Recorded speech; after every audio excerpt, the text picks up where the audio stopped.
Cornish Mutual, farming insurance experts.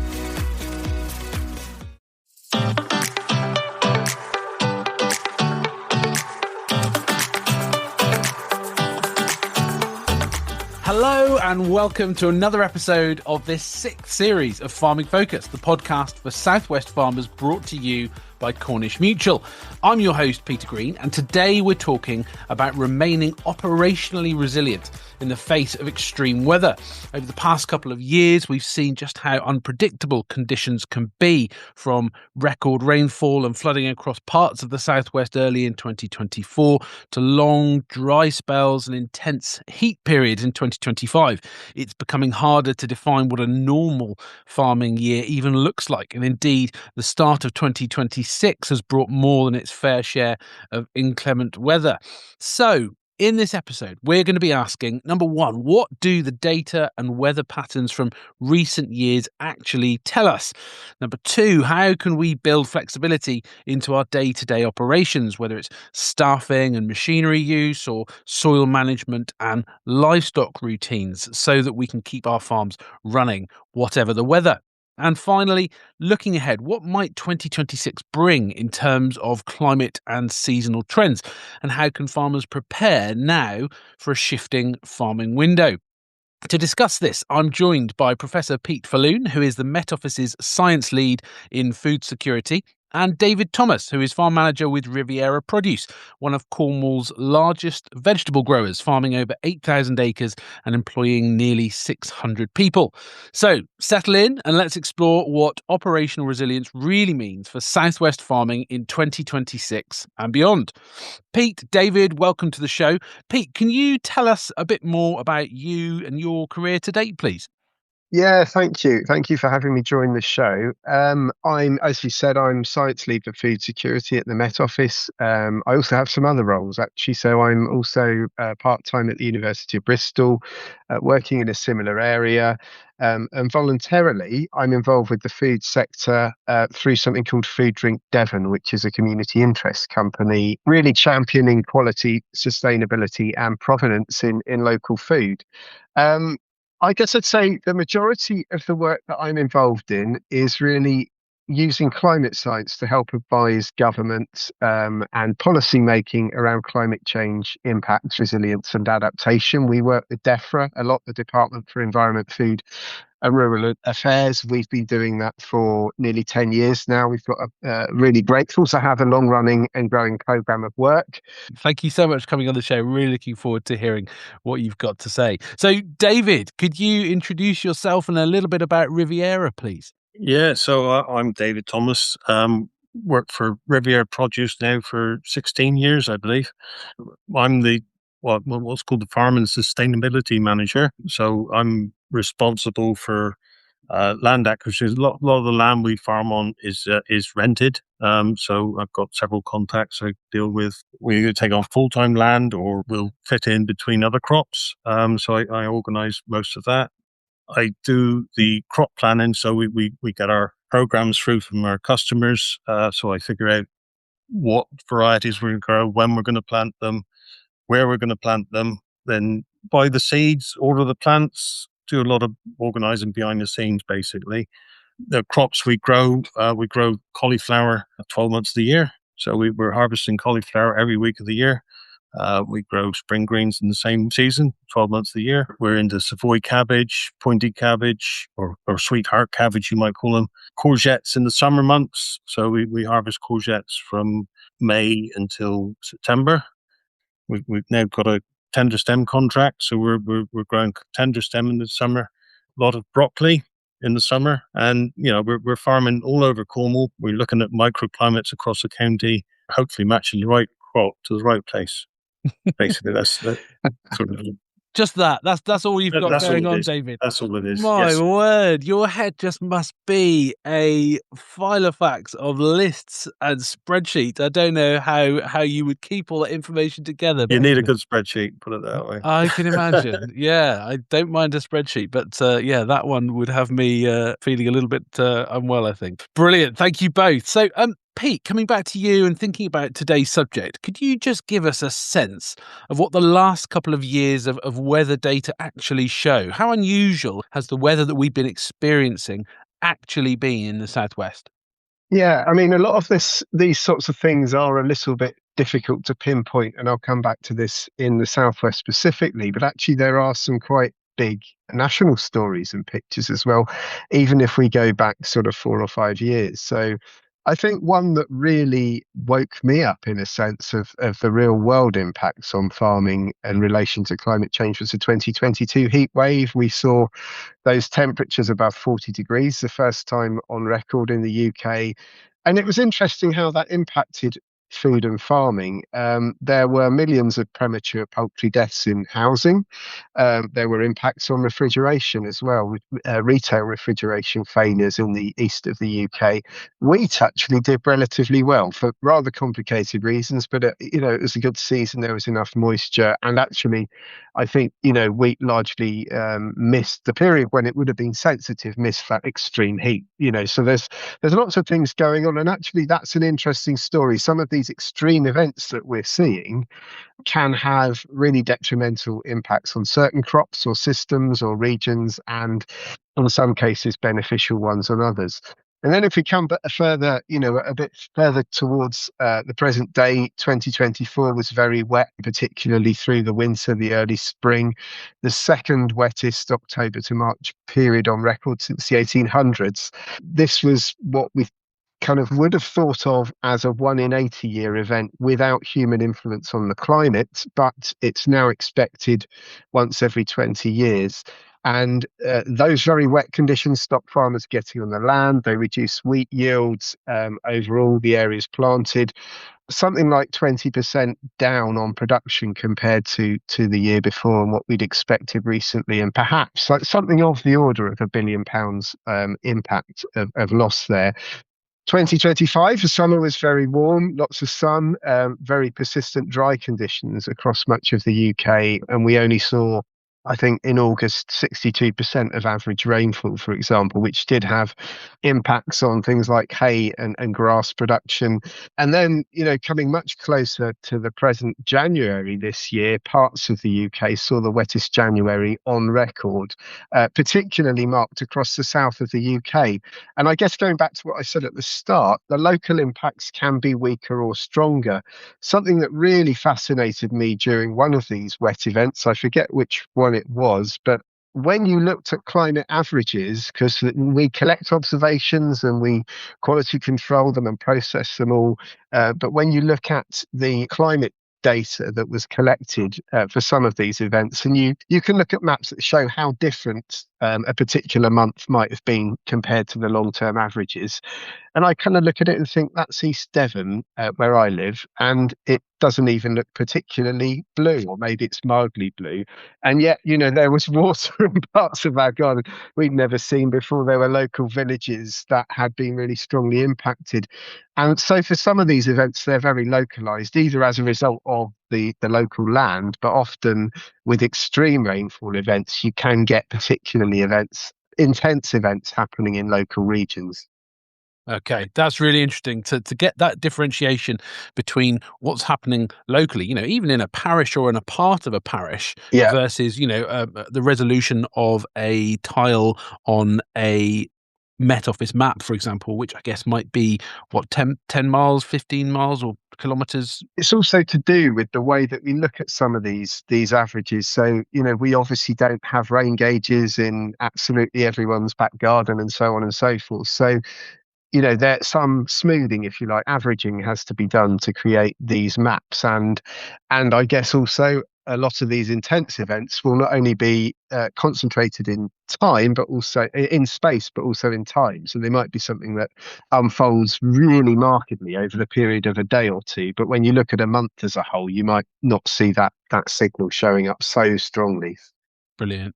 So that's a bit of a picture from the last sort of few years, but looking forward and trying to maybe differentiate between weather and climate and, how they differ. Can you explain the longer term climate trends and what they're showing for our region? Are there particular patterns that are emerging? Is it wetter winters, drier summers? And what do farmers really need to be thinking about to plan now? I think really useful that you mentioned the difference between climate and weather, and there are all sorts of ways I've heard describing this, but weather is sort of the day-to-day patterns we see. Climate, from a scientist perspective, tends to be the longer term picture. It's weather usually averaged over 20 or 30-year periods, so you still see the nature of what the seasonal changes would be. You would still have a sense of the extremes that you would expect, but not necessarily an understanding of what in 30 years, what, I don't know, where are we today, the 13th of March, in 2050 something would actually specifically look like. So, for example, people often say things like climate is kind of what's in your wardrobe, but weather's what you might be wearing today, that kind of thing. You have to, you have to be prepared for the weather you expect in the long term, or think about what the Amazon is like versus the Sahara, the Arctic, or the UK. The general differences in longer term weather. So further ahead, I guess generally, we're looking at the climate warming. Of course, it depends how far ahead you look, but we're heading towards 2-ish degrees of warming mid-century, probably heading towards 3 globally by the end of the century. But in the UK, the next few decades, by the 2050s, 2060s, we expect some bigger seasonal changes, probably hotter and drier summers, warmer and wetter winters.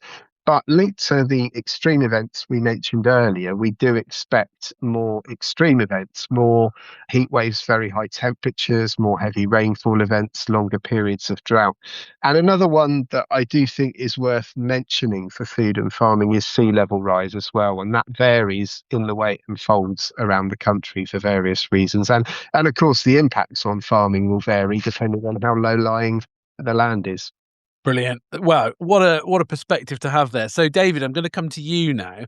You've heard a little bit about what Pete's been saying, and of course, I'm sure Riviera will have their own view on things. So, from your perspective, how have these changing weather patterns affected what Riviera have done in the last few years? And perhaps later on, we'll come to what you're doing to look forward. But in terms of what you've done this and the last few years, how has it affected you?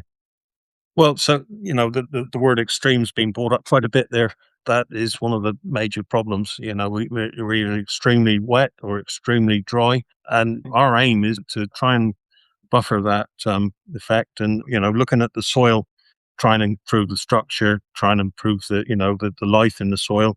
When we get an extreme rain, we want it to go in and we want to keep it and store it for our extremely dry spells. So we're doing a lot more min-tillage operations, doing a lot of cover cropping in between cash crops, keep the ground covered, keep it open, feed the life in the soil, and try and be more resilient to our extreme conditions, basically. Okay, so it's just trying to mitigate the risk that the inevitable extremes are bringing. Okay, and have there been any particular weather events that really tested Riviera's systems, or maybe forced you to rethink your approach? A couple of years ago, how many storms do we have that winter? Peter could probably tell us, but yeah, that really made us think about our winter crop, especially. You're getting hit with these big winds, big storms. Cauliflower out in it, all elements are. I think the saying is our farm it hasn't got a roof. Our factory hasn't got a roof on it. Basically, we've been far more cautious on placement of certain varieties. Thinking about wind directions, shelter. So we've put a lot of thought into that. So you might pick a certain field or a certain farm depending on its elevation, which way it faces, the slope, that sort of thing. Yes, indeed. We've always done that in the past, but we're focusing a lot more on it now. This winter, we've just gone through a big storm, haven't we? It's very extreme. Real operational challenge, yeah. Yeah. So Pete, are there any tools or data systems that can maybe help farms make quicker evidence-based decisions during extreme weather events? Interesting question. I mean, we did some work with some European funding some years ago with the National Farmers Union and Clinton Devon Estates, really with the aim of trialing and prototyping longer range forecasts. One of the interesting things that showed us was many farmers used multiple short-term weather forecasts. A lot of them had 5 or 6 websites or apps on their phone or things that they use. That was really interesting as a scientist, actually, because both now for weather and climate, we use what we call ensembles. But basically, what that means is we don't just run one climate or weather projection or prediction. We run multiple versions. And the reasons for that are effectively because there is always a random and unpredictable element to climate and weather. So we need to be able to get a sense of where things are heading and what the spread, what the shape of that might look like. We did also trial these longer outlooks a month to 3 months ahead. It's quite a challenging area because the forecasts are very different in nature. So rather than telling you the likelihood of rain at 2 o'clock today or the temperature at 5 p.m, it's talking about over the next 3 months, what's the chance of seeing a wetter or drier or colder or warmer or windier season compared to what we'd expect at this time of year. It's a more climatological outlook. And because the main skill of them is really at the moment in the winter time. But it was an interest, so those things are produced, they are accessible, but they do need quite a lot of interpretation. The other thing I'd also say on the climate side of things, the work we've been doing with DEFRA, we've been trying to go beyond looking at things like temperature or rainfall alone to look at what I'd call agroclimate indicators. So that might be things like measures of crop or animal heat stress or timing of drought or heavy rainfall that might be relevant to agricultural cycles. And that work is starting to make its way into the public domain. And we might come onto this a bit more, but ultimately we are also trying to work to make it more accessible and brought into, if you like, the view of farmers and the farming industry. That's interesting. So that agri-environment, agri-weather piece? I sort of call it agroclimate indicators, but there is a field, but in between, I guess, science, in between agricultural sciences and meteorological sciences called agrometeorology. So it's sort of the blending of the two. So you're not just looking and saying, oh yeah, it's raining. You're trying to bring those two things together so that the weather or climate information you're providing is tied to agricultural cycles, operations, and sensitive times of year, all that sort of thing. So looking at the impact it might have on crops, soils, things like that. Yes, exactly that. Yeah. Right. Really interesting. That's fascinating. Thank you. So, David, I was speaking to a dairy farmer this week who had taken part in a free trial for some weather stations on his farm, and that gave him the opportunity to look at 7 other weather stations for on other farmers' farms and holdings sort of around him, and that gave him an idea of when a weather front was perhaps moving towards him, perhaps from an hour or two away, and it helped him with, he said, his operations, his spraying windows. Riviera are obviously working across the county of Cornwall. Do you use anecdotal information like that? Somebody might ring up from St Buryan and tell somebody that's up near Redruth that there's some weather coming in, and that might affect how things happen. I mean, practically, does that sort of thing help with planning operations? Well, it does indeed. And probably about 7 or 8 years ago, we invested in 8 weather stations of our own. We've got them dotted from the Lizard up to Padstow. And yes, you can watch. You watch the weather come across. You can see where it's missing. Out on the Roseland, often it's dry and it's wet on the north coast. So instead of having to drive halfway across the county to see if it's rained, we just look on our app and go for it. You mentioned wind, spraying. All those operations, lime spreading, it's great help. Saves a lot of diesel. Yeah, that's interesting. So it does have a real impact on the bottom line. Just extending that a bit further and thinking about inputs, David, labour and logistics, can be affected as much as crops. How can farms plan their workforce or scheduling to stay flexible? We've heard a little bit about how you can use data from around the piece, but how can you stay flexible with your workforce? it is a big problem. Logistically, when you need to do a job, you need people. So they've got to be on hand. So we got this wet weather jobs, and dry weather jobs, and we tend to move them around the farm, keep them busy as we can. Harvesting, different matter. We harvest all the time. It doesn't matter if it's raining or, as long as we move, obviously. So harvesting continues. It's not, everything's above ground. So the harvesting hardly ever gets interrupted unless it's cold. There's all sorts can upset things. We've automated some stuff. We've got automatic cauliflower planters, which require less staff, which is great help. For our automatic planter, you need to find one person to go on the back, not six. But it costs, doesn't it? So we're gradually going to automation.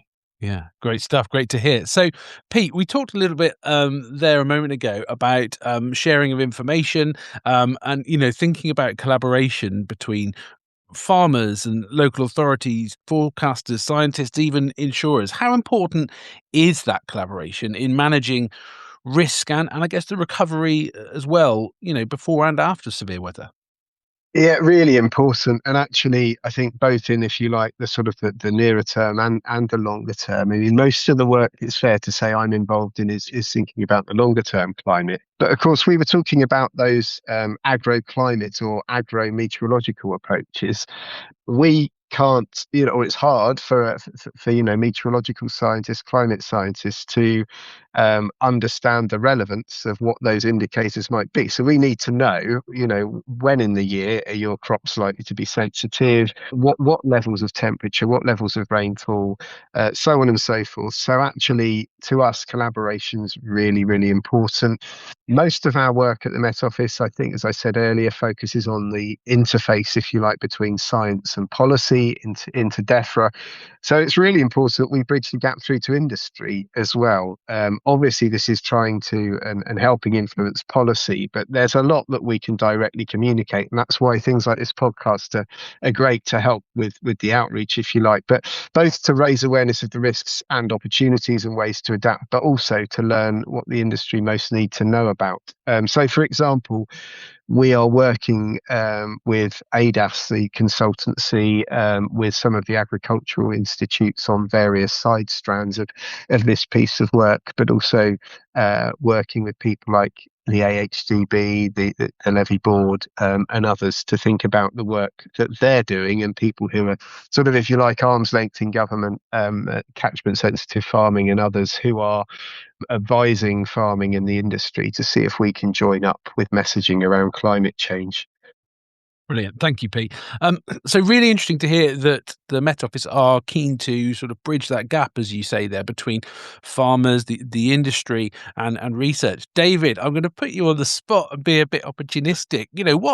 What is it that you think that, I guess in the first instance, you and Riviera, but also other farmers that you will know in the Southwest sort of most need and would like to have more of from the Met Office and in terms of being able to plan? Well, accurate forecasting would be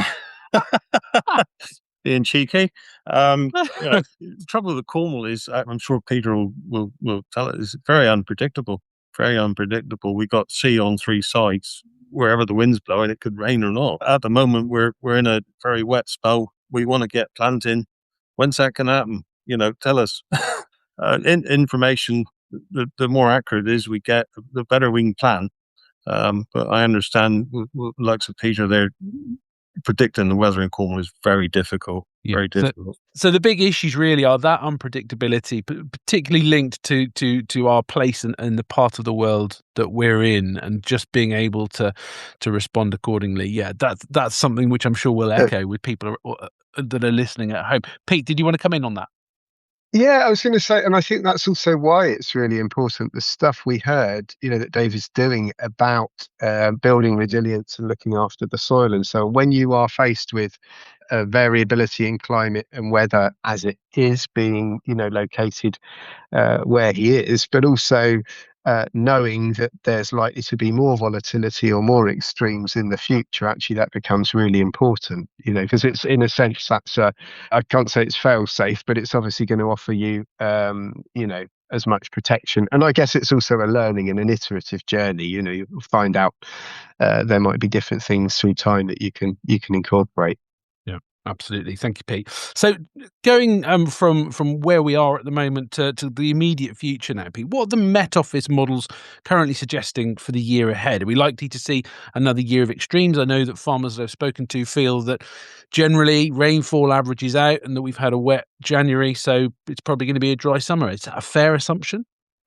Well, forecasts for sort of a year ahead at the scale of the Southwest UK or even the UK are quite challenging in terms of getting anything that would be really robust, particularly looking at those sorts of extremes. But the seasonal forecasts are produced publicly and look out for the next 3 months or so.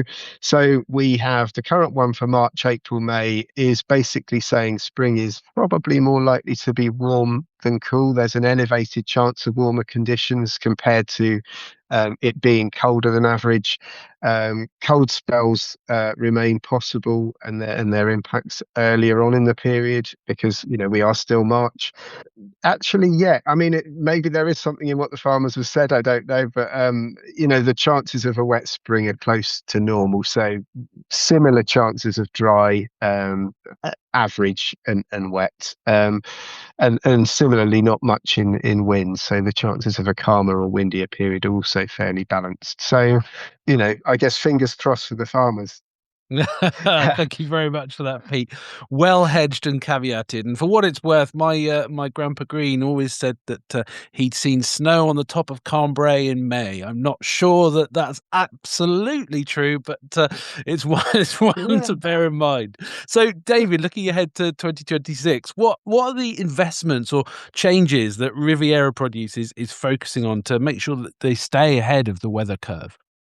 Yeah, well, so we've invested in more min-tillage equipment over this winter, more seeders for the put in our cover crops. Yeah, we're just ongoing, really, Peter. It's we've gone down this route, and we're just trying to get better at it. So there's a real focus, and that's been the case and continues on that lack of soil disturbance, that cover cropping, sort of taking a much more holistic view rather than just looking at the cash crop in and of itself. It is indeed. It's the soil is key to everything we do, and looking after that is vital, basically, and making sure it can cope with all these extreme conditions. Yeah. And I guess, does that mean that you see, because Riviera have been doing this for a little while now, does that mean that you see the benefit of those approaches, the min-till, the cover cropping, over a longer term rather than just in the short term? Yes, we are seeing improvements. It's not a quick fix. It's you've got to have faith in it. You've got to stick at it and see gradual improvements, basically.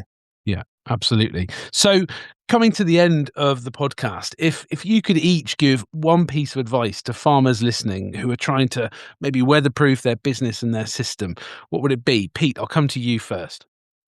Yeah, I mean, it would be to bear in mind, and I think as David has shown, he is really bear in mind what the longer term climate projections are, particularly in any decisions that you're making that have longer term implications. If it's anything that's likely to be in play for, a decade or so, and there are some things in that space, but also in general decisions, to be aware of different sources of weather and climate information. I think also be aware of some of the ways to adapt that have been recommended. We've done some of that work with ADAS that I mentioned before, but equally, I think, the work catchment sensitive farming and being there very well aligned with our thinking. AHDB have a farm. I think there's now a climate risk or resilience planner that they're looking to roll out as well. So hopefully there will be some more tools and ways to get some advice and guidance on some of these things. Yeah, so don't be afraid to go to the normal places that we might go to for advice. So AHDB, ADAS, you mentioned there. Absolutely. I know there will be private providers, consultancies that are available as well to provide that sort of information. Really, really helpful advice, Pete. Thank you. And David, over to you in terms of a piece of advice that, farmers listening can take on board, which can help their businesses to deal with the extremes of weather that we're seeing now. Don't be afraid to try something different, basically, is my advice. If you carry on doing everything the same every year, you're not going to get any different results. Mm-hmm. So you really got to stand back, think about it, and change a few things. It haven't got to be major changes. Just tweak things. Think about what may happen with the weather, and don't be afraid to try something different. And Pete, final word to you. What are the causes for optimism for Southwest farming to make sure that they're able to not just survive but to thrive in this changing climate? There always have been, risks and shocks and fluctuations from weather, and those are likely to continue. I think if the farming industry keeps an awareness of the longer term climate challenges and opportunities that are there as well, and there are some to grow different crops, particularly as the year round climate changes, if you like, in the longer term, and really critically doing something about that thinking, that information to maintain resilience. And again, I think, David's illustrating that really well. It's really interesting too, what he said about, there's almost this balance between being prepared to change things up in the short term and not do the same thing every year. But then there are some of these measures, like the work with the soil, that take longer term times to build up and see benefits, and equally having an awareness and learning from the impacts that happen through the weather, again, which I think David's really illustrated really nicely. I really like that. So there's a need to be prepared for change. We need to almost anticipate a payback over a longer period, but in all things, whether it's in the change that we're trying or even just the conditions that we're facing, we need to look to learn. So that's really helpful. Gentlemen, that's all we've got time for with today's episode. So David Thomas from Riviera Produce, thank you so much for coming on. And Professor Pete Falloon from the Met Office, thank you so much to you as well. It's been a really, really interesting conversation. Cornish Mutual, farming insurance experts. It's time for this week's Showstoppers now, after what's been a really interesting conversation about climate extremes and how we deal with it. I guess the first point that comes across to me is that we need to be aware we are in an age of extremes now. We should expect more intense weather events through winter and drier, hotter spells in summer. The second point really in response to that is that there's a need to be proactive. We heard from David how Riviera have already changed their techniques. They are employing min-till, they're employing cover cropping. There's lots of people who will be listening that are doing this. But the broader point there is about trying things, about being open to change, to make sure that we aren't just expecting to get a better result by doing the same things. And finally, we need to be prepared. We need to be prepared to learn. We heard that it's important to understand and to observe what's happening during and after these extreme weather events. But also, if we are being proactive and making change, we need to make sure that we look to understand how those changes have improved our resilience. Cornish Mutual, farming insurance experts. Join us next week for a bonus episode when we'll be exploring how technology, data and smarter farm practices can help build resilience on the ground. Please do get in touch with any feedback, questions or suggestions that you have for the podcast. We would love to hear from you. So send us an email to podcast@cornishmutual.co.uk. Check out the show notes for more information on today's episode, including the link to our podcast disclaimer. You've been listening to Farming Focus, brought to you by Cornish Mutual. I've been Peter Green, and until next time, it's goodbye from me and everyone in the Cornish Mutual podcast team. Cornish Mutual, farming insurance experts.